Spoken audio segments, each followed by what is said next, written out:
A man is shot and killed last Friday at this Tampa dog park by someone he knew. But now, friends of the man who died tell the I-Team they have plenty of unanswered questions. This is part of my video diary that I'm sending to you because the police told me to do this with Dak, which I'm trying not to call the police. Grainy video from Walt Lay's older model's cell phone documented threats he said he received from another visitor to West Dog Park. Walt's friends say he had been threatened for months by another dog owner, Gerald Declan Radford, who goes by the nickname Dak. It's just been escalating and escalating over nothing. There was a bit of an incident between Dak and myself this morning. I'll tell you all about it next time I see you. He called me on the phone and then he texted me and he said, "Sue, I'm really scared." He said, "Dak is just out of control." Sue Jones reads Walt's last text message to her. "He's crazy. He doesn't have anywhere else to go. I'll keep you posted." Hours before his death, Walt sent a foreboding video to another friend. And we're the only two here, and he comes up to me and screams at me, "You're gonna die. You're gonna die." Radford shot and killed Walt in the park early the next morning. I pulled up and there were 10 police cars here. Art Darlington got a text from Dak. It showed cuts and bruises on his face and said, "Walt attacked me at the park, and I had to defend myself." We caught up with Radford walking his dog Whiskey. One of his acquaintances sent us a text that you had sent him saying that Walt attacked me at the park. Did he attack you? He didn't respond. Walt's friends don't believe Dak's account and described how he would shout anti-gay slurs at Walt. He made it a point to say he was carrying a gun, and you could see the bulge, and he also said that he hates gay people, just for unprompted, right? Did you hear him yelling at Walt? Yes. What did he say? Here comes the And he said this in front of the whole group of in folks front of here. the whole group. Yep. Whenever Walt would get here, Dak would say, "Here comes that guy." Some of the other people in the park are accusing you of being upset at Walt because he was gay. Is there any truth to that at all? A review of Radford's Facebook account shows he had frequently been restricted after violating the platform's community standards. The account shows numerous anti-LGBT posts and posts of his dogs. The Hillsborough County Sheriff's Office sent out a short press release 4 days after the shooting, saying there are no impending charges and there is no danger to the public. They said, Yeah. There's no danger to the public. Do you believe that? Not at all. As a matter of fact, quite the opposite's true. Paul Gumpert, another dog park regular and a former U.S. Attorney's Office employee, emailed the detective handling the case, asking him to open a risk protection order investigation. I want his guns taken away. I want them taken away ASAP. This just can't be swept under the rug and let him go. You know, what's he going to do next? Have the police tried to talk to you yet, Sue? No, not at all. Radford told us he can't talk about the case. I'm nowhere near over this. Right. I'm nowhere near ready. Okay, I'm going to give you a card, and when you feel like you can talk about it. I'm I-Team investigator Adam Walser with photojournalist Matt McGlashan, taking action for you. With no known witnesses or video, law enforcement must now decide if the shooting was a crime. In 28 states, there is no duty to retreat from an attacker if you are somewhere you're legally allowed to be.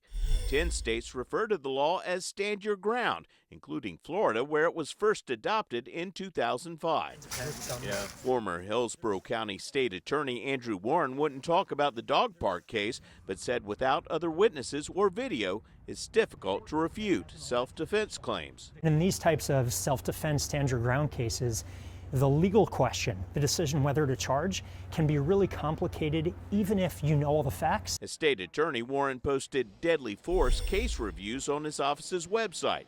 Prosecutors found deadly force was justified and did not file charges in all 6 listed cases. Prosecutors and law enforcement can agree that this is what probably happened and someone probably should be charged with a crime, but the law doesn't work with probably. Prosecutors have a much higher standard before they can file charges in a case. Stand Your Ground cases often make headlines in Florida. In 2012, George Zimmerman, a neighborhood watch volunteer, shot an unarmed Trayvon Martin after he claimed the teen attacked him. Zimmerman was arrested but was later acquitted. In 2014, Curtis Reeves shot and killed Chad Olson in a Pasco County movie theater after Olson threw popcorn at him. I thought he was going to seriously injure me. At his trial 8 years after the shooting, Reeves was found not guilty. Last June, a Pinellas County homeowner fired 30 rounds at his pool man, mistaking him for a burglar when he came to clean the pool after dark. None of the shots hit the pool man, and the homeowner was cleared. And in this case, it's probably one of those things that I would call lawful but awful. I mean, it's awful, but it's just an awful set of circumstances. The only recent conviction in a use of deadly force case in the Tampa Bay area, Michael Draka. The defendant is guilty of manslaughter as charged. Draka shot and killed Marquise McLaughlin in 2018 during an argument over a handicapped parking space. Draka told investigators he felt threatened after McLaughlin pushed him to the ground. Draka was sentenced to 20 years. As for the dog park shooting, facts and circumstances just don't fit the story. Cooley Law School professor Jeff Swart says detectives could build a strong case based on circumstantial evidence. This would be planning, motive, intent, all can come in from what he says to other people. Is this a stand your ground case? Not from what I see. And even if it's true, let's just assume for the moment that the victim did punch him. That doesn't justify shooting him. He has an aggressive dog. Sick the dog on him. I'm allowed to stand where I am and protect myself. Defense attorney Jennifer Strofe agrees. Someone punching me in the face, that doesn't give me a right to pull a gun. She says as a defense lawyer, she would not want a jury to see Walt's video. I would, of course, be trying to keep that video out. And she believes the text message could be used against Radford. From a state side, they might say, hey, this is a person trying to, create a self-defense when it wasn't there. All of that adds up to a case which, under the right jury, you can get a conviction. We are going to continue to put pressure until justice is served. Walt's friends recently held a vigil and have started a Facebook group called Justice for Walt. But those we talked to say they still hadn't been interviewed by detectives. More than a month after a fatal shooting at a Tampa dog park, authorities charged the suspect with second-degree murder in a case in which he's claiming self-defense. Now we're hearing for the first time from a friend of the victim who received a troubling video the day before he died. It's a beloved dog park here. Yep, my two rambunctious dogs. Kim Wolfley says West Dog Park is filled with bittersweet memories. It's where she spent time with her friend Walt Lay, but it's also where he was shot to death last month by Gerald Declan Radford, who goes by Deck. What was your feeling when you heard that Deck had been arrested? Relief. Like utter relief that finally justice is being served. Wolfley says Deck taunted Walt for months. Called him all kinds of gay slurs. I mean, he called him a to my face. Deck claimed self-defense, sending a text saying, Walt attacked me. I thought the self-defense was a bunch of bull to begin with because Walt was not that type of person that would just go up to somebody and attack them for no reason. Investigators had little to go on since there was no video or direct eyewitness. But shortly after Walt died, Kim realized he sent her a clue the day before. Well, I didn't watch it at first because he would do sometimes just regular video messages, so I didn't think anything of it. On that video is the victim basically taking a selfie video of himself, indicating that you're going to die, and he's making reference to the shooter. Wearing a jail uniform, a stooped-over, shackled Gerald Declan Radford shuffled into a video hearing room, hoping a judge would grant him bond. But there was a problem. The state would move for a continuance based on the unavailability of a witness at this point. And, Your Honor, I am objecting to that on behalf of Mr. Radford. We're requesting that the hearing go forward. The judge granted the state's request, continuing the hearing. But the I-Team obtained a new document filed by prosecutors before the hearing was canceled, providing more insight into the case. The document said Radford, who has a medical marijuana card, admitted he consumed one hit of weed prior to the incident.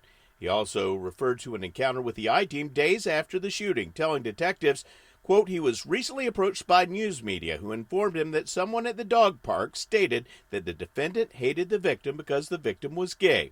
Here's that exchange. Some of the other people in the park are accusing you of being upset at Walt because he was gay. Is there any truth to that at all? Multiple witnesses reported hearing Radford use anti-gay slurs. Did you hear him yelling at Walt? Yes. What did he say? Here comes the And he said this in front of the whole group of in folks front of here. the whole group. Yep. According to the court document, he admitted to calling the victim a derogatory name a couple of times, but stated he congratulated the victim when he came out about being gay and told him he shouldn't have to live in the dark about it. Radford sent a text after the shooting showing injuries to his face, which said, "Walt attacked me and I had to defend myself." According to the document, Radford claimed Lay hit him in the face with whatever he had in his hands. Radford said he fell over and shot Lay in the stomach.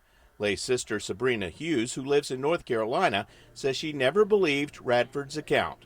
Anyone who knew my brother knows that he is not aggressive anyway. Growing up, I had to fight for him. She says her family was relieved Radford was arrested, but it doesn't bring her brother back. It's heartbreaking to us to know that that was how his life ended and that he was alone in those last few moments without family or friends. The sheriff's office referred him to a victim advocate with their own agency.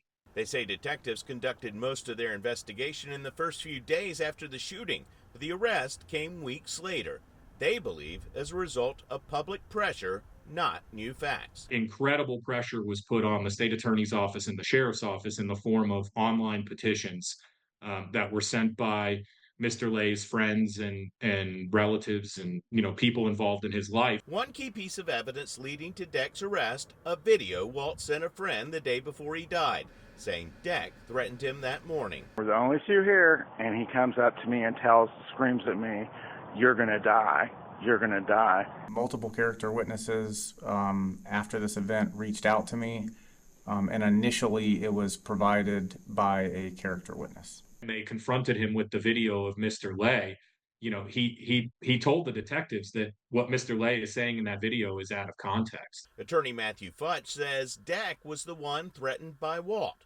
Did your client feel threatened and was carrying the gun that day because of this escalating conflict, or did he take the gun there every time he went to the park? I'm not going to touch on that at the moment, but what here's the thing: it's perfectly legal to carry a firearm. Deck told detectives he shot Walt in self-defense, saying Walt attacked him with a travel mug, texting this photo of injuries to his face. Was that subsequently tested for the presence of any blood? Yes, sir, it was by our crime scene personnel.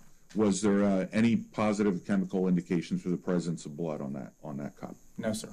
The absence of DNA doesn't mean that the mug itself wasn't used as a weapon by Mr. Lay or anybody for that matter. Radford's attorneys say detectives missed key evidence that could have exonerated their client, including surveillance footage from a nearby home, which deputies didn't obtain with the search warrant until March 5th. Because they waited so long, this is the sheriff's office now, the footage only went back to the 15th of February. Walt's autopsy report was recently released. It shows a single bullet entered the right side of Walt's chest, hit a rib, and took a downward trajectory through his heart, lungs, stomach, and other organs. According to the report, the bullet was found lodged in his lower back. Walt also had injuries to his hand, forehead, the back of his head, and both knees. Mr. Lay had lacerations to his knees. If we're, playing out, reasonable hypothesis, could indicate that he was on top of Mr. Radford, hitting him. Do you believe Mr. Radford to be right-handed, correct? That is correct. And his statement to you was that Mr. Lay was on top of him when he was able to pull his firearm and shoot him? That is correct. And the wound path to Mr. Lay was from the upper right chest?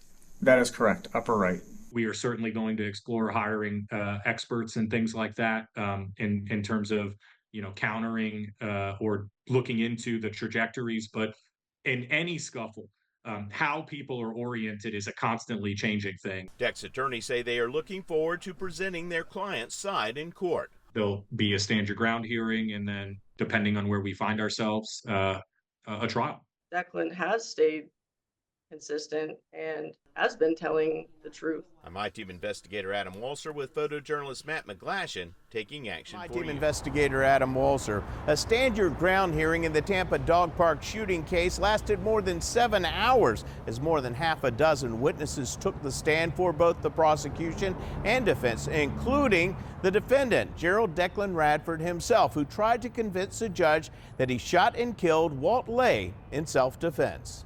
After spending 9 months in the Hillsborough County Jail, Jared Declan Radford was in court today, hoping to convince a judge that he shot and killed Walt Lay in self-defense at West Dog Park on February 2nd. Lay's friends say he was harassed for months by Radford, who taunted him because he was gay. Radford told detectives he shot Lay in self-defense after Lay attacked him with a metal coffee mug.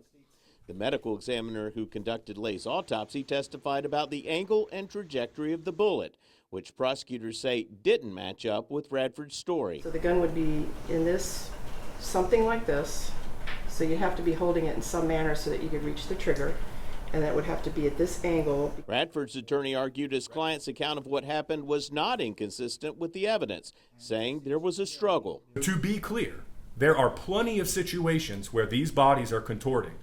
Mr. Radford on the ground, Mr. Lay on top of him, where that wound path could happen, where it is not a homicide or an execution, and it's actually self-defense. It's possible. The judge also saw the selfie video Lay made the day before he was shot, saying Radford threatened him. I want to play this video, the one marked video at Dog Park. So this morning, while I'm walking, we're the only two here, and he comes up to me and screams at me, "You're gonna die. You're gonna die." She saw body camera footage of Radford walking investigators through the scene, and she heard a jailhouse call Radford made weeks after his arrest. If I was smarter, I would have just pulled it out, click, boom, boom, boom, shot him in the belly. Did Mr. Radford just say if I was smarter, I would have just pulled it out, boom, boom, boom, and shot him in the belly? Yes, sir. Meanwhile, Radford's attorneys say recently discovered text messages Lay sent to his friend prove he was planning to attack Radford. I thought, if he blocks my path again, I'll try to tackle him. He's really older than he looks. He's weak and feeble. Andy says photos taken the day of the shooting of Radford's face show he was injured during the struggle. When it was the defense's turn to testify, Radford himself took the stand and said he was attacked. But do you remember telling Detective Harrop that you felt helpless when you were on the ground? Yes, I do. Do you remember telling him, "I just wanted it to stop"? I believe I did say that, yeah. Do you recall saying how surprised you were by Mr. Lay's strength? Yes. The judge did not issue a ruling on the stand your ground motion Friday. Instead, she scheduled another hearing for Thursday at 9 a.m. At that time, she will issue a ruling. If she decides that Radford did not act in self-defense, the case will go to trial the week of January 6th. My-Team investigator Adam Walser taking action for you.